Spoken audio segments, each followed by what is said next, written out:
الحمد لله رب العالمين والعاقبة للمتقين والصلاة والسلام على خير خلقه وعلى آله وصحبه أجمعين أما بعد. قال الله تبارك وتعالى في كتابه المجيد والفرقان الحميد: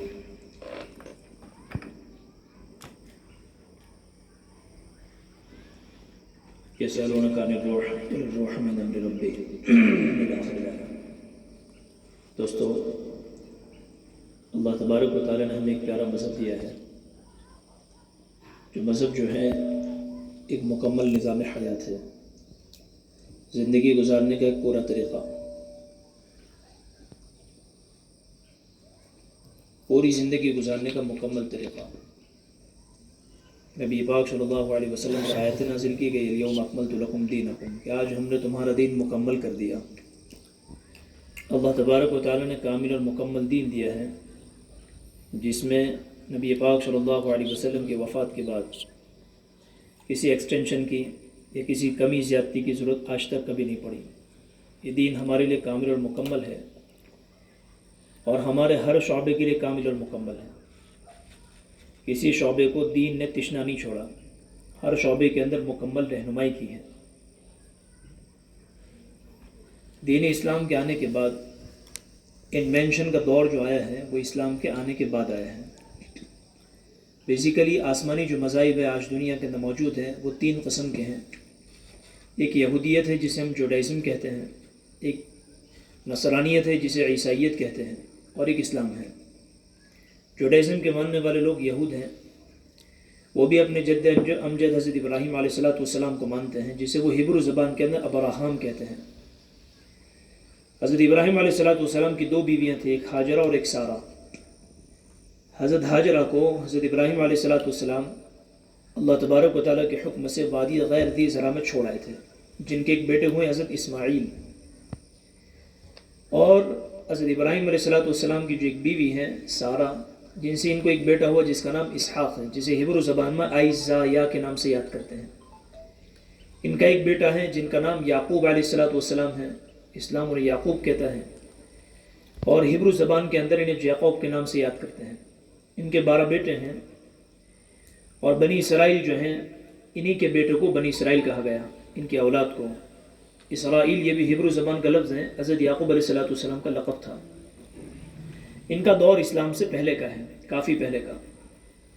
حضرت عیسیٰ علیہ السلام اور نبی پاک صلی اللہ علیہ وسلم کے درمیان میں 5 صدیوں سے زیادہ کا فاصلہ ہے، اور حضرت موسیٰ علیہ السلام اور نبی پاک صلی اللہ علیہ وسلم کا دور اور زیادہ دور کا ہے۔ جتنے نبی آئے ہیں وہ سارے کے سارے بنی اسحاق کے اندر آئے ہیں، چاہے وہ حضرت موسیٰ علیہ السلام ہو جنہیں لوگ موزیس کہتے ہیں، چاہے وہ حضرت داؤد ہو جن کو یہ ڈیوڈ کہتے ہیں، چاہے سلیمان علیہ السلام ہو جنہیں لوگ سولومون کہتے ہیں، بنیامین علیہ السلام ہو جن کو یہ لوگ بنجمین کے نام سے یاد کرتے ہیں۔ سارے انبیاء کرام علیہ السلام حضرت اسحاق کے بعد سے لے کر عیسیٰ علیہ السلام تک سب کے سب جو ہیں وہ بنی اسحاق کے اندر آئے ہیں، اور بنی اسماعیل کے اندر جن کو وادی غیر ذی زرع میں مکہ میں چھوڑ آئے تھے وہاں پر کوئی نبی نہیں ہے۔ وہاں سے لے کر کہاں تک کا نبی پاک صلی اللہ علیہ وسلم تک یہود کے 3 بڑے بڑے قبیلے مدینہ آ کر آباد ہوئے تھے، اور وہ یہ سوچ کر آباد ہوئے تھے کہ آخری نبی جو ہیں وہ، اور ان کی جائے ہجرت ان کی کتابوں میں واضح کر دی گئی تھی، اور ان کی ساری علامتیں ایسی واضح کی گئی تھی کہ قرآن یہ کہتا ہے یعرفونہ کما یعرفون ابناءہم، کہ وہ نبی کو ایسے پہچانتے تھے جیسے کہ وہ اپنے بیٹوں کو پہچانتے ہیں۔ جیسے اسکول کے اندر 400 500 800 بچے ہوں، ایک ہی وہ ڈریس کوڈ کے اندر ہے، ایک یونیفارم کے اندر ہے، لیکن اس کے باوجود ان کے ماں باپ ٹیچر کو پہچاننے میں مغالطہ ہو سکتا ہے کہ یہ فلاں ہیں یا فلاں ہیں، لیکن ان کے ماں باپ کو دور سے دیکھنے میں 1 سیکنڈ کا بھی نہ مغالطہ ہوگا نہ شک ہوگا کہ یہی ہمارا بیٹا ہے۔ ٹھیک اسی طریقے سے یہود نبی پاک صلی اللہ علیہ وسلم کو پہچانتے تھے، لیکن پھر بھی جو ہیں وہ اللہ کے نبی پر ایمان نہیں لے آئے۔ کیوں؟ قرآن کہتا ہے حسدن، اس حسد کی بنیاد پر کہ یہ بنی اسماعیل میں کیوں آئے، ہم میں کیوں نہیں آئے۔ اس تمہید کا مقصد یہ کہ دیکھو ایک وہ دور گزرا ہے وہاں سے لے کر حضرت عیسیٰ علیہ السلام تک کا، ہزاروں سال کا دور ہے، لیکن اس میں انوینشن کا وہ دور نہیں دیکھا انہوں نے جو نبی پاک صلی اللہ علیہ وسلم کے بعد دنیا نے دیکھا ہے۔ وجوہات کیا رہی ہیں؟ وجوہات یہ رہی ہیں کہ نبی پاک صلی اللہ علیہ وسلم کی شریعت میں توحید کی جو مضبوط بنیادیں ڈالی گئی تھیں، وہ بنیادیں اس سے پہلے کسی مذہب کے اندر نہیں ڈالی گئی تھیں۔ لہذا انسان چیزوں کو بنانا، چیزوں سے فائدہ اٹھانا، اس دور کو انسان نے کبھی نہیں دیکھا تھا۔ ہاں، صدیاں بیت گئی تھیں، وہ ڈارک ایج کے اندر ہی، اور وہ جو پتھروں کی ایج گزرا ہے اسی کے اندر اس نے زندگی گزاری ہے۔ آج جو انوینشن کا دور دیکھ رہے ہیں، اس کی بنیاد کہاں سے پڑی؟ کہ نبی پاک صلی اللہ علیہ وسلم کے آنے کے بعد، کہ یہاں پر توحید کی وہ تعلیم دی گئی کہ کرنے والی ذات ایک اللہ کی ہے، جتنی چیزیں ہیں وہ ساری کے ساری انسان کی خدمت کے واسطے پیدا ہوئی ہیں، انسان کے لیے پیدا ہوئی ہے۔ لہذا 4 صدی ہجری کے بعد وہ انوینشن کا دور شروع ہوا ہے جو رکا نہیں ہے، ہاں چلتا گیا۔ لیکن اسلامی انوینشن جو تھی وہ دین کے ساتھ چلا کرتی تھی، دین سے الگ نہیں تھی۔ آج انوینشن کا دور ایک کاروبار بن گیا ہے کہ آج الگ الگ طرح کے لوگ، الگ الگ شعبے کے لوگ، آئی ٹی سیکٹر ہے، الگ الگ لوگ ہیں، کچھ نہ کچھ بناتے رہتے ہیں۔ وہ کیا ہے؟ وہ کاروبار کے طور پر۔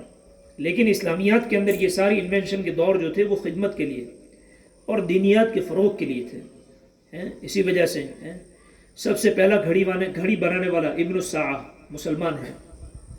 ہارون رشید کے دور کے اندر جب ٹاور کلاک جو ہے وہ فرانس کے بادشاہ کو بھیجا گیا تو سارے لوگ بڑے بڑے جمع ہو گئی، کیا چیز ہے؟ کہ ہم نے آج تک ایسی کوئی چیز دیکھی نہیں ہے، کہ یہ گھڑی ہے۔ گھڑی کا دور مسلمان ان سے تقریباً 80-90 سال پہلے جب انہوں نے اپنی گھڑیاں وغیرہ بنانی شروع کی، آج یہ کہتے ہیں کہ جرمنی نے گھڑی کی انوینشن کی، لیکن اس سے بھی 80 سال پہلے مسلمان گھڑی ایجاد کر چکے تھے، جب یورپ جو ہے ڈارک ایج میں زندگی گزار رہا تھا۔ مسلمانوں نے یہ کام کر دیے تھے۔ پیوڈ سڑک کا کانسیپٹ سب سے پہلے مسلمانوں نے اندلس کے اندر کیا، جس کو آج اسپین کہتے ہیں، اور اس زمانے کے اندر ہسپانیہ کہتے تھے۔ اسی طرح سے اسٹریٹ لائٹ کا سب سے پہلا کانسیپٹ کہ راستوں کے اوپر رات کے اندر آنے جانے کے اندر، گزرنے کے اندر اسٹریٹ لائٹ ہونا ضروری ہے، اس کو سب سے پہلے مسلمانوں نے دیا۔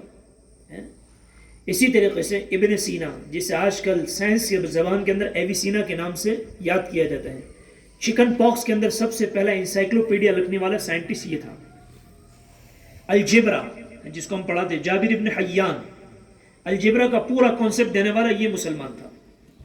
لیکن ان ساری چیزوں سے ہمیں اتنا دور کر دیا گیا ہے کہ آج ہمارے بچوں کو ان ساری چیزوں کے بارے میں پتہ بھی نہیں ہے، ہوا بھی نہیں لگتی کہ مسلمانوں نے اس دور کے اندر، اور خاص طور پر عثمانی امپائر کے اندر، جسے خلافت عثمانیہ ترکی کا جو دور تھا، اور ان کا جو دورہ تھا پوری دنیا کے اندر، اور اس میں جو انوینشن کی دنیا کو دور دکھے ہیں، وہ ساری کی ساری دنیا نے اس پر پردے ڈال دیے ہیں۔ اور ہماری جو ساری کی ساری چیزیں تھیں وہ دین کے خاطر تھی، دین کے فروغ کے لیے تھی۔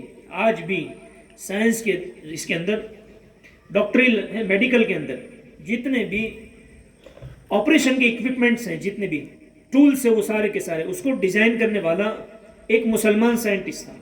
آج بھی اسی پیٹرن کے اوپر وہ ساری چیزیں بن رہی ہیں۔ ہاں، آج بھی جرمنی اس میں سب سے آگے ہے۔ آج کل ہمارا پڑوسی ملک ہے، وہ جاب ورک کر کے وہاں پر دیتا ہے، جرمنی سب سے آگے اس کے اندر۔ تو یہ ساری چیزیں مسلمان کسی دور میں کر چکا تھا، لیکن ہماری انوینشن کا دور اور وہ انقلابی ریولوشنری جو دور تھا وہ سارے کے سارا دین کے ساتھ چلتا تھا، دینداری کے اس کے ساتھ چلتا تھا۔ یہ آج اسے الگ کر دیا گیا ہے، ایک اسے پیشہ بنا لیا گیا اور اسے کاروبار بنا دیا گیا ہے۔ کاروبار، بلکہ آج کل تو پڑھائی لکھائی کاروبار بن گئی ہے، پڑھنا لکھنا کاروبار بن گیا۔ ایک جگہ گئے تھے ہم، اسکول، ہم نے ان کو پوچھا یہ کیا ہے، یہ اسکول کیسے چلا رہے ہو، کیا ہے؟ تو مسکرا کر کہنے لگا، کسی اور جگہ ساؤتھ میں گئے تھے ہم، غیر تھا وہ مسلمان، کچھ بچے ہوں گے زیادہ، وہاں بات کرنے کے لیے گئے۔ ہم نے کہا آپ کا یہ سسٹم کیسے چلتا ہے؟ پھر اس نے دھیرے سے کہا کہ مولانا یہ جو ہمارا پورا سسٹم ہے، یہ بزنس، یہ ہمارا جو ہے بزنس ہے، یہ ہم اس میں کام کرتے ہیں، ہم کمانے کے لیے، ارننگ کے لیے کام کرتے ہیں۔ ہاں، مسلمان جو ہے تعلیم، یہ اس کی بزنس نہیں تھی، یہ تعلیم جو ہے مسلمان اپنی نسلوں کو پروان چڑھانے کے لیے دیا کرتا تھا۔ آج تعلیم پیسوں کے لیے ہوتی ہے، تعلیم پیسہ بنانے کے لیے نہیں ہے، تعلیم انسان کو انسان بنانے کے لیے ہے۔ اس وجہ سے ابو الحسن علی رحمۃ اللہ فرماتے ہیں کہ دین جو ہے اس کو دنیا کے شعبے سے کاٹا گیا ہے، جس کی وجہ سے آج انسان نے ہواؤں میں پرندوں سے بہتر اڑنا تو سیکھ لیا، اور پانی کے اندر مچھلیوں سے بہتر تیرنا بھی سیکھ گئے، لیکن افسوس یہ ہے کہ آج انسان بن کر اس زمین پر چلنا نہیں سیکھا ہے، انسان بن کر نہیں چل رہی ہے، کہ اس نے کیا کر لیا کہ وہ جو عیسائیت کا ایک دور تھا کہ جب چرچ میں جاؤ تو چرچ کا چرچ کو دو، اور جب باہر نکلو تو باہر جیسے اپنی زندگی گزارو۔ صحابہ کے یہ نہیں تھا، ان کے یہاں کیا تھا؟ اسواقہم کمساجدہم، ان کے بازار ایسے تھے جیسے ان کی مسجدیں تھیں، یعنی اپنے بازاروں میں بھی وہ اپنے اللہ کا اتنا خیال کرتے جتنا مسجد میں کرتے تھے۔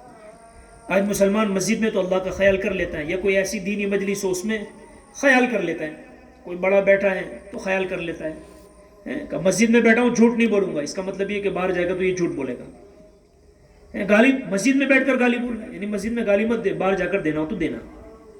آج ہمارا دین اور دنیا یہ دونوں اس طریقے سے الگ کر دیے گئے ہیں کہ وہ اس جگہ پر جائیں گے تو اپنے بزنس کے ٹرمز، رولز، ریگولیشن سب الگ بنائیں گے، ہم وہاں پر وہاں کی زبان بولیں گے اور یہاں پر یہاں کی زبان بولیں گے، جس کو ہپوکریسی کہا جاتا ہے، منافقت کہا جاتا ہے۔